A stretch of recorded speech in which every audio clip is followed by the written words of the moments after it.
आज हम पूर्व में अभ्यास किए गए प्रकरण के आगे बढ़ रहे हैं। पूर्व में हमने हिंदी व्याकरण के विकारी शब्दों का अभ्यास किया था, जिसमें संज्ञा, सर्वनाम, विशेषण और क्रिया। और इसके बाद में आज हम अभ्यास करेंगे अविकारी शब्द।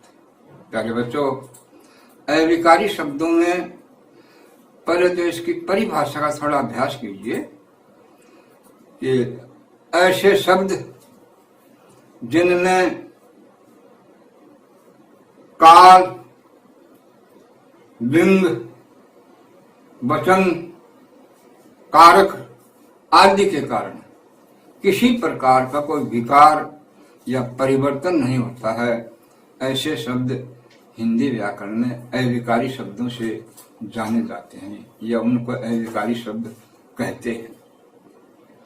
अब यहाँ प्रश्न है, अविकारी शब्द का एक छोटा सा उदाहरण दे रहा हूं मैं तुम्हें, जिससे आप ठीक समझिए। जैसे किसी ने बोला घोड़ा तेज दौड़ता है। अब यहाँ घोड़ा संज्ञा है और जातिवाचक संज्ञा है, दौड़ता है क्रिया है, वर्तमान कालिक क्रिया है, और इन दोनों के बीच में आया शब्द तेज। अतः दौड़ता है क्रिया के पीछे ये शब्द तेज लगा है, तो ये क्रिया विशेषण शब्द हुआ, क्योंकि क्रिया की विशेषता बताने वाले शब्द ही क्रिया विशेषण होते हैं। इसके अविकारी शब्दों के भेद में पहला भेद यही है। अतः यहाँ दौड़ता है क्रिया की विशेषता तेज शब्द ने बताई। और अब इसी शब्द को यदि हम यूं बोले, घोड़ा का पुल्लिंग है, इसको स्त्रीलिंग करते हैं घोड़ी, तो घोड़ी तेज आगे दौड़ता नहीं कर सकते। फिर यूं कहेंगे घोड़ी तेज दौड़ती है। और इस तेज शब्द को बीच में जो है, इसमें यदि हम इन दोनों की ओर से जो परिवर्तन हुए हैं, संज्ञा में भी और क्रिया में भी, इसके प्रभाव से तेज को तेजी नहीं कह सकते कि शब्दलिंग बदली, घोड़ा से घोड़ी हो गई तो घोड़ी तेजी दौड़ती है, ये नहीं कह सकते। ये कहेंगे तो गलत हो गया। अतः यहाँ इस सरल से उदाहरण से आप समझिए कि क्रिया के पीछे तो शब्द लगे हैं, या यूं कहेंगे अविकारी शब्द जितने भी हैं, जितने भेद हैं, वो जैसे भी काम में आते हैं उनमें किसी प्रकार का कोई परिवर्तन नहीं होगा, विकार पैदा नहीं होगा, इसलिए वो अविकारी अव्यय कहलाते हैं। अब हम विचार करेंगे अविकारी शब्दों के भेद। देखिए, अविकारी शब्दों के भेद, जैसे हमने विकारी शब्दों के भेद पढ़े हैं, चार संज्ञा, सर्वनाम, विशेषण और क्रिया, इसी तरह से आप याद रखिए अविकारी के भी चार ही भेद हैं। क्रिया विशेषण, पूरा बोलिए इसको, क्रिया विशेषण अव्यय। दूसरा है समुच्चय बोधक अव्यय, तीसरा है संबंध बोधक अव्यय, और चौथा है विस्मयादि बोधक अव्यय। ये चार इसके भेद हैं। अब इन चारों की परिभाषा और भेद पर भेद के ऊपर हम और विचार करेंगे। क्रिया विशेषण अव्यय जो है, इसमें इसके विद्वानों ने भेद के रूप में ये माना है कि साहब क्रिया के पीछे लगने वाले समस्त शब्द जो हैं वो क्रिया विशेषण होते हैं। और इसके कुछ विद्वानों ने तो 10 भेद माने हैं, कुछ एक ने 4 ही माने हैं। 10 का रूप मतलब उनको समाहित करके एक दूसरे में शामिल करके और 4 ही भेद ले लिए। आप सुविधा अपनी सुविधा के अनुसार याद रखिए।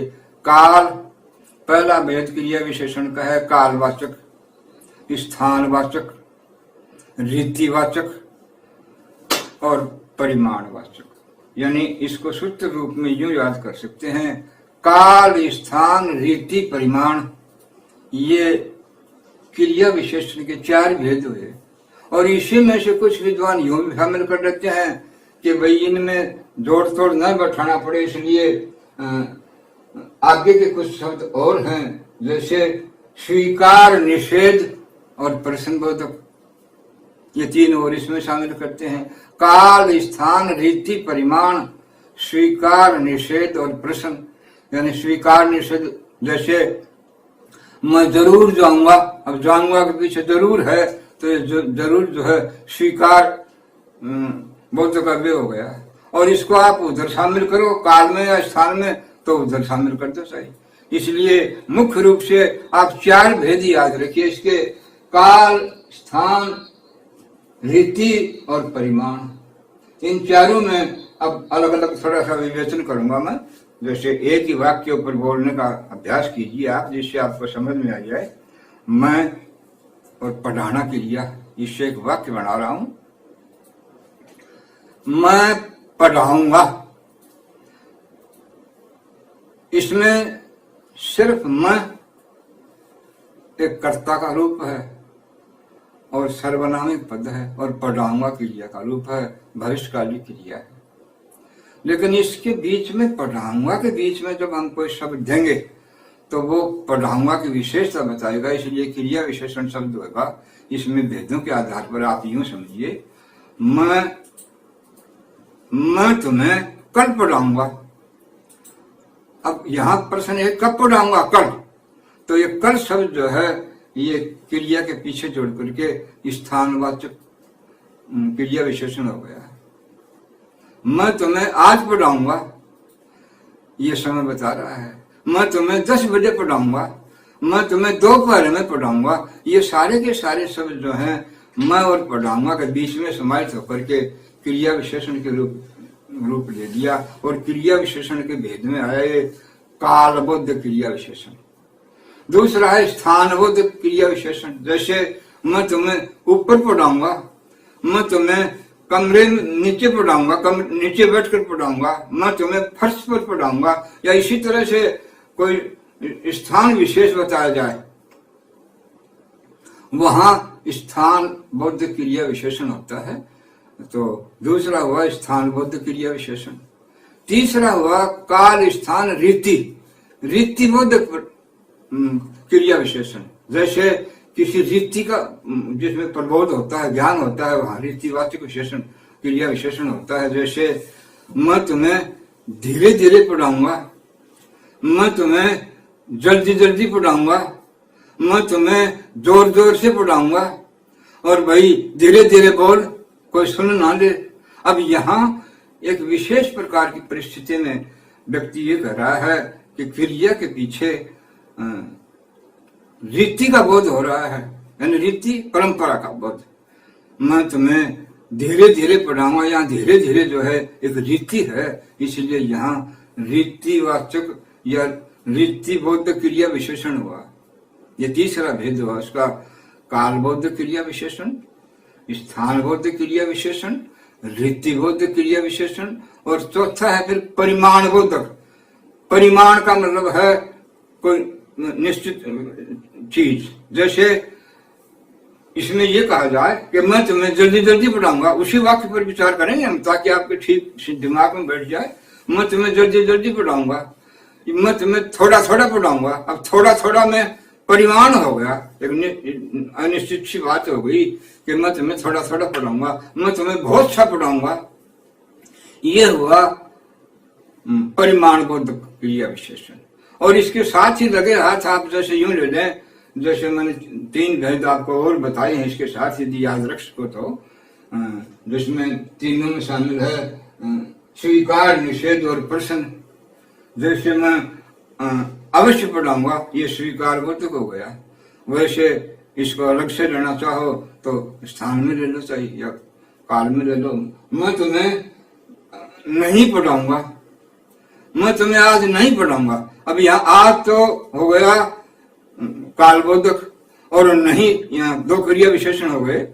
नहीं, अब ये नहीं शब्द के लिए आपको पद व्याख्या में पद भूल लिया जाए, चंद लगा करके नहीं बताइए क्या है, तो आप घबराए नहीं कि ये नहीं क्या है, तो न संज्ञा न सर्वनाम न वो क्रिया क्या है। लेकिन ये क्रिया के पीछे जुड़ा है, पढ़ाऊंगा के पीछे नहीं लगा, नहीं पढ़ाऊंगा। तो यहाँ आप अपने आप में सोचिए कि पढ़ाऊंगा का ये विशेषण है, अतः क्रिया विशेषण हुआ। पढ़ाऊंगा क्रिया के पीछे है तो क्रिया विशेषण हुआ। और क्रिया विशेषण में भी कैसा, निषेध बोध क्रिया विशेषण, स्वीकार बोध क्रिया विशेषण। मैं तुम्हें अवश्य पढ़ाऊंगा, स्वीकार हो गया, और मैं तुम्हें नहीं पढ़ाऊंगा, निषेध हो गया। और तीसरा है प्रश्नबद्ध क्रिया क्रिया विशेषण इसके साथ यदि आप याद करें तो प्रश्न में प्रश्न किया जाता है। जैसे मैं तुम्हें कब पढ़ाऊंगा, मैं तुम्हें क्यों पढ़ाऊंगा। अब ये कब पढ़ाऊंगा का इसको आप उधर स्थानबोधक में भी रह सकते हैं या कालबोधक में शामिल कर दें। मैं तुम्हें कब पढ़ाऊंगा कालबोधक में शामिल हो जाएगा। तो ये तीनों जो बाद के स्वीकार बोधक और कालबोधक ये जो बताए हैं तीनों भेद, ये आप चाहे उन चार में शामिल कर लें, चाहे इनका 7 भेद मानते हुए 7 याद रखें और सूत्र इसका स्वीकार निश्चित रूप से लिख करके याद कर लें आप। काल, स्थान, रीति, परिमाण, स्वीकार और निषेध और प्रश्न, ये 7 भेद इसके बोधक शब्द लगा करके याद कर लीजिए। काल, बोधक, क्रिया विशेषण, अव्यय के साथ जोड़िए, बड़ा सा नाम बन जाएगा। काल, बोधक, क्रिया विशेषण, अव्यय, ये पूरा नाम इसका ये है, लेकिन आप सूक्ष्म में लिखेंगे तो भी आपका मान हो जाएगा। तो ये इसका पहला भेद पर हमने विचार किया, क्रिया विशेषण। दूसरा है समुच्चय बोधक। समुच्चय बोधक क्रिया विशेषण में ये है कि ये 2 शब्दों को या 2 वाक्यों को जोड़ता है। जैसे मैं पढ़ता हूं और गोपाल खेलता है। अब यहाँ 2 वाक्य है, मैं पढ़ता हूं, गोपाल खेलता है, दोनों को जोड़ दिया और से, तो ये जोड़ हुआ, समुच्चय बोधक अव्यय हुआ। जैसे भाई और बहन पढ़ते हैं, अब यहाँ भाई बहन के बीच में और शब्द लगा है, तो ये संयोजक शब्द हुआ।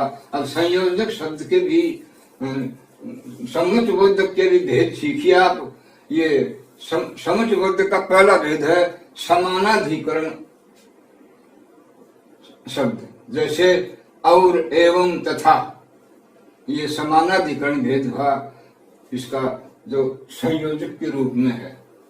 अब इसके भी विद्वानों ने छोटे छोटे 4 भेद कर दिए समुच्चय बोधक के।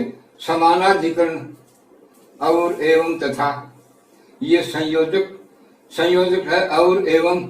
और दूसरा भेद विभाजक है, या, कोई, किंतु, परंतु, ये तीसरा भेद हो गया विरोधी। और परिणाम बोधक हो गया, फलता है, अतएव, अतः, ये परिणाम दे रहे हैं, उसका नतीजा निकाल रहे हैं, इसलिए परिमाण बोधक समुच्चय बोधक अव्यय हो गए। अतः समुच्चय बोधक अव्यय के इस प्रकार से 4 भेद हुए। समानाधिकरण, समानाधिकरण में संयोजक, विभाजक, विरोधी और परिणाम।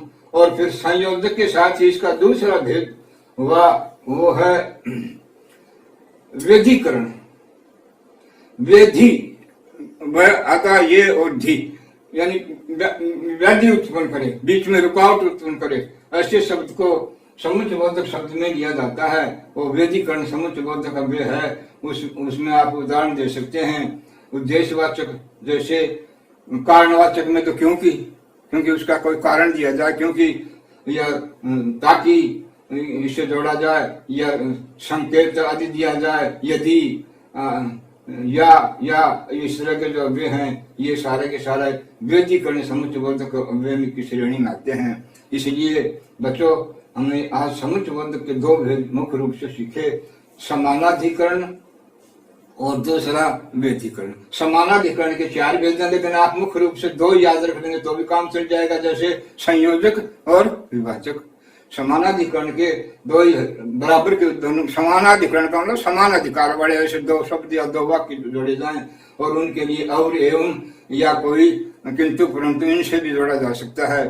तो ये हुए समुच्चय बोधक के भेद और परिभेद। तीसरा है संबंध बोधक अव्यय।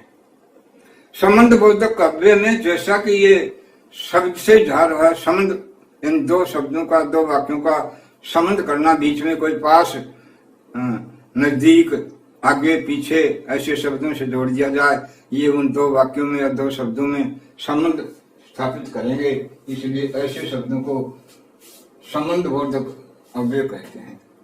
अब देखिए, अव्यय का तीसरा भेद हुआ संबंध बोधक अव्यय।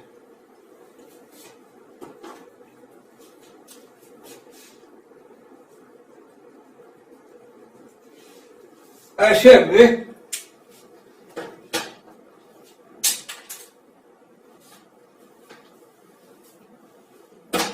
ऐसे वे जो संज्ञा या सर्वनाम के बाद प्रयुक्त होकर, इसकी परिभाषा ठीक से याद करिए, ऐसे वे जो संज्ञा या सर्वनाम के बाद प्रयुक्त होकर वाक्यगत दूसरे शब्दों से उसका संबंध जोड़ते हैं, वो संबंध बोधक काव्य कहलाते हैं। इन्हें ही परसर्गी भी कहते हैं। हिंदी व्याकरण में ऐसे शब्दों को परसर्गी शब्द भी कहते हैं, यानी दूसरे के सगे संबंधी या उसका नाता जोड़ने वाले परसर्गी शब्द भी कहते हैं। इसके भेद हैं, विभिन्न प्रकार के भेद हैं जो मैंने सारणी के रूप में आपके सामने शाम पट पर लिखे हैं। पहला भेद है कालवाचक, जैसा कि उधर हमने काल स्थान वो भेद समुच्चय तैयार किया था, उसी तरह से इसके भी भेद हैं। कालवाचक संबंध बोधक काव्य में जैसे पूर्व, पश्चात, आगे, पीछे आदि शब्द जोड़ करके दो शब्दों के या दो वाक्यों के बीच में जब लगाए जाते हैं, जैसे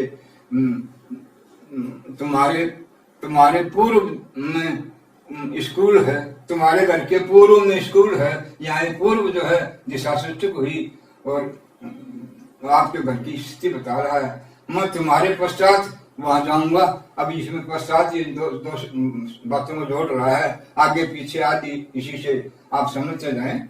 स्थानवाचक जैसे पास, मेरे पास तुम्हारी पुस्तक है या तुम्हारे पास मेरी पुस्तक है, इसमें पास शब्द जो है इसको स्थान को बता रहा है, ऊपर, बाहर, नीचे आदि। और साधनवाचक किसी के द्वारा या जरिए या सहायता से जो शब्द बता रहे हैं काम किया जाता है, संबंध कायम किए जाते हैं, वो साधनवाचक संबंध बोधक होते हैं। तीसरा दिशावाचक संबंध बोधक, जैसे हेतु, हित, वास्ते आदि। और इसका चौथा ये हो गया कि पांचवा है विरोधवाचक, जैसे विरोध में किसी चीज का उल्टा बताया जाता है तो इसमें शब्द हैं विरोधवाचक संबंध बोधक में उल्टे, विपरीत, खिलाफ, विरुद्ध आदि शब्दों का प्रयोग होता है। सादृश्यवाचक यानी उसके समान, सादृश्य उसके दृश्य उसके समान हो, यहाँ समान, समतुल्य आदि शब्दों का प्रयोग होता है। और तुलनात्मक संबंध बोधक अव्यय में शब्द आएंगे अपेक्षा, बल्कि आदि। जैसे तुम्हारी अपेक्षा वो ज्यादा अच्छा है, और यहाँ अपेक्षा शब्द जो है ये तुलना कर रहा है, इसलिए तुलनात्मक संबंध बोधक काव्य हुआ। विनिमय वाचक संबंध बोधक काव्य जैसे अतिरिक्त, बदले, शिवा आदि। और संग्रह वाचक संबंध बोधक में मात्र, भर, जैसे भरपेट या पेट भर आदि जो सब जुड़े जाते हैं तो वहां संग्रह सा हो गया, इकट्ठा हो गया। पेट भर यानी खाने के लिए शब्द आता है, पेट भर जाता है, संग्रह हो गया वहाँ। अच्छा, ऐसे शब्द जो है सिर्फ के लिए मात्र शब्द का प्रयोग करिए जाए, तक, पर्यंत आदि शब्द संग्रहवाचक शब्द होते हैं। और फिर हेतुवाचक संबंध बोधक काव्य, हेतुवाचक में कारण, वास्ते, शिवा आदि शब्दों का प्रयोग किया जाता है। और इस तरह से ये 10 भेद हुए संबंध बोधक काव्य के। वैसे आप इसमें थोड़ा सा भी ध्यान दे देंगे कि संबंध बोधक में सिर्फ 2 शब्द वाक्यों का संबंध कायम किया जाता है। तो जैसे पास, आगे, पीछे इस तरह के शब्दों का प्रयोग जहाँ होता है वहाँ संबंध बोधक काव्य होता है। तो इसको भेद प्रभेद के रूप में याद करिए और समझिए। और इसके अंत में फिर मैं आता हूँ अविकारी शब्दों का चौथा भेद है विस्मयादि बोधक काव्य। मतलब जैसा कि इससे जाहिर हो रहा है, विस्मय माने आश्चर्य, अचंबा, यानी ऐसे शब्द जो आश्चर्य और अचंबा करते हैं। लेकिन यहाँ विस्मय में सब कुछ समा गया। यहाँ केवल विस्मय का अर्थ रहते हुए हम यही कहेंगे आश्चर्य सूचक नहीं, ये यहाँ जहाँ मनोभावों की अभिव्यक्ति होती है वो शब्द विस्मयादि बोधक होते हैं। मन के भाव जैसे हर्ष, शोक, खुशी, प्रसन्नता, ये शब्द के जो खेद, दुख, पीड़ा, दर्द, हाय हाय, अरे अरे, वाह वाह, शाबाश, ये ऐसे शब्द जो हैं ये सारे के सारे विस्मयादि बोधक हैं। जैसे अच्छा, अब कोई किसी की कहे कि तुम बदमाश हो और फिर वो बोले अच्छा, अब यहाँ अच्छा शब्द में उसने ये बताया है, आश्चर्य से प्रकट किया कि तुम मुझे बदमाश बता रहे हो, मैं तुम्हारी दृष्टि में बदमाश हूं। और आह, जब कोई आह कैसा सुखद मौसम है, यहाँ हर्ष सूचक है, खुशी महसूस हो रही, प्रसन्नता महसूस हो रही। वाह, कोई जब अच्छा काम करता है, किसी ने वॉलीबॉल के खेल में अच्छी बॉल लगा दी तो हम कहेंगे वाह बहुत अच्छी बॉल लगाई भाई। यहाँ ये विस्मयादिबोधक शब्द हुआ, शाबाश। अरे रे, किसी बात के ऊपर दुख प्रकट करने के लिए, खेद प्रकट करने के लिए अरे रे, हाय। जब दुख ज्यादा दुख होता है तो व्यक्ति हाय करता है, हाय मैं क्या करूं। और इसी तरह से ये आगे के शब्द जो हैं, धिक, धिक्कार, नमस्ते, प्रणाम, ये सारे के सारे शब्द जो हैं विस्मयादिबोधक का में आते हैं। इस तरह से आज हमने ये हमारा अभ्यास किया, विभिन्न प्रकार के शब्दों का जो अविकारी शब्दों की श्रेणी में आते हैं वो ये अव्यय शब्द कहलाते हैं। और उनके विभिन्न प्रकार के भेद पर भेद हमने सीखे। ये श्यामपट के ऊपर मैंने जो नक्शा आपको दिया है, इसको आप उतार लें, समझ लें, सीख लें और इनका बराबर अभ्यास करें। आपका भला भगवान करे। नमस्कार।